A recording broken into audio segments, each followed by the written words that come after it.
Hey folks, welcome back to another Q&A session. Apologies for any noises that are in the back of this video.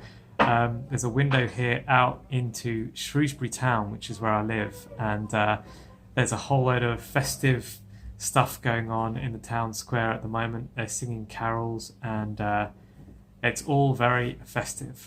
But for some of you who are sitting at home with eczema, not able to be involved in all of that, my heart goes out to you because I really know what that feels like. And so this channel is all about natural healing. I make these videos to help you overcome eczema, psoriasis, dermatitis, acne, using completely natural techniques. No lotions, no potions, no drugs, no bugs, just good, helpful lifestyle techniques that we can use to reverse this condition just like I did. So, getting into this week's questions, the first one comes from somebody called Ziricorn X, who says, if I tighten my eyebrows, then the skin looks super red because I am still healing. Will that redness ever go away, or do you need to have to take measures for yourself? Sorry for my English. Your English is actually pretty good compared to some of the questions we get on this channel. So regards redness, it sounds to me like you've done some healing and your skin is no longer broken. Your skin is no longer broken, and so you are now into the phase of just getting rid of the discoloration that might be there, and that is fantastic. Judging by what you said, that's what it sounds like you're doing now. So in answer to will the redness ever go away, if what I just said is the case for you, then yes, just keep doing what you're doing and eventually it will go away. Each layer of skin that comes through will be stronger than the layer that sheds off before it, and you're now into that upward trajectory where your skin is just going to get better and better as the months go by. As far as is there anything that you can do, then keep staying clear of chemicals. Keep away from all chemicals. Don't be tempted to go back to using any face washes or moisturizers just because your skin's not broken anymore. Stay away from all that, because that's the stuff that is ultimately going to thin your skin, weaken it, damage it. That stuff doesn't just sit on the surface of the skin, it will become absorbed. So stay clear of all chemicals if you can, and keep really healthy with your hydration, with your sleep, with your diet, and all the other good things I talk about on this channel. The redness in time will go away. The only thing that you may try a bit of, and I don't really recommend this just for redness because that just means your skin is still fairly thin, still in the healing process. But if you do have something called PIH, post-inflammatory hyperpigmentation, then you can use some rosehip oil, and that will help to prevent any scarring going forwards and help you to have a really clean finish to your skin in the end. But it's not strictly necessary. Everything else that we talk about, this whole eczema healing program, will help you to get rid of that. Next question comes from Div Does Stuff, who says, when I eat fruits either alone or in a smoothie or juice, my scalp gets sudden itchiness, or like a spike where it makes my scalp itchy. Is this normal or good thing? Is that a sign of anything? Should I still carry on eating these fruits? It's usually monomeals of fruit, at the most 2 fruits like banana, blueberries, or just melon by itself.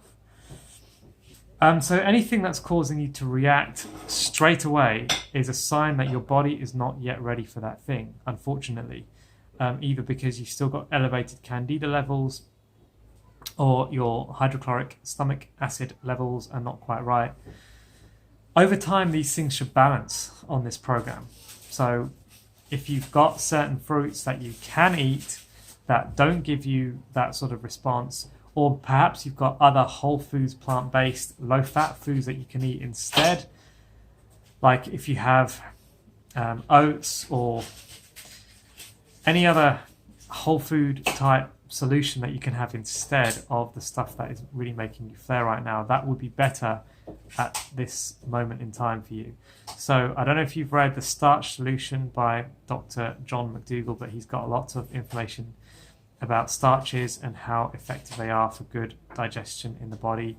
That may be more the approach for you rather than just smashing in the fruit if it's giving you that sort of irritation at this point. Is it a sign of anything? Yes, it's simply a sign that your body's not yet ready because you've still got elevated candida or your stomach acid's not in the right balance yet.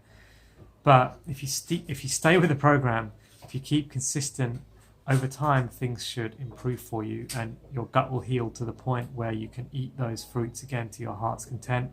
That's been the case for me. That's been the case for many, many people that I've coached over the years.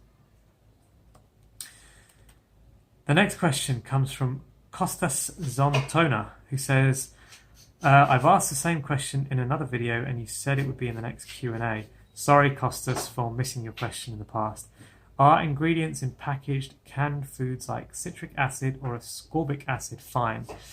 So these things are preservatives that they add to packaged food that you're referring to here, and it is a job and a half. It's really difficult to avoid all of those things unless you eat completely fresh food all the time. And I suppose my answer to this question is it depends how much effort or time you can give this. I think a little bit of those things, a little bit of those preservatives that are in your diet, I don't think are going to prevent you from ever healing. It just might slow the process down a little bit. And if you can go fully organic, fully whole, fresh, ripe, raw, organic with all of your food, then that would be ideal. But obviously that's a much bigger time investment. That's a much bigger money investment. And so do what you can do. I don't think a little bit of these things is going to prevent you from actually healing, especially if you're still eating a ton of fresh, ripe foods, loads of greens, loads of detoxifying herbs, etc. S and all the numbers says, as always, thank you for answering my questions. You are welcome, S and all the numbers. Any particular brand type of probiotics you recommend? Excited to introduce it into my eczema prevention routine. I love when people start asking about prevention, because especially long time watchers of the channel like you, because it means that you're making good progress, and that is exciting. So any particular brand? Do you know? Not really. The ones I tend to get when I'm doing a round of probiotics are just whatever the ones that are in my local health food store at the time. So just go to your shop like Holland and Barrett and get whatever's there. If money is no object to you, that's the most convenient way to do it. You can also do a little bit of research online to make sure that things that you buy online might meet the same regulations and have the same strands, the same full spectrum that you might get from your health food store. So just double check that you can get those things online. But in general, there's not any particular brand. When I was healing, the ones I was really focusing on were Bifidus and Acidophilus, which are good, healthy bacteria to furnish your intestines with. So you've got Bifidus and Acidophilus, which go to the small intestine and large intestine to make sure they're functioning as they should. Make sure that your gut microbiome is well furnished with good, healthy bacteria. It doesn't really matter, in my opinion, on the brand, as long as it is a reputable one with lots of backing behind it. There are some dirt cheap ones available on eBay and Amazon and stuff, and I'd only say steer clear of those because I simply don't know what they're doing to produce that bacteria. So go for a reputable brand. It doesn't have to be the most expensive thing out there, and you should be fine. Okay, so I'm going to leave it there for today's session. Like I say, I want to keep these sessions short, dippable, watchable for you all. If you have any questions that you would like to be featured in these videos, then post them under this video or send me a direct message on Instagram at eczema healing, or drop me an email at info@eczemahealing.org. We'll see you again in the next Q&A video.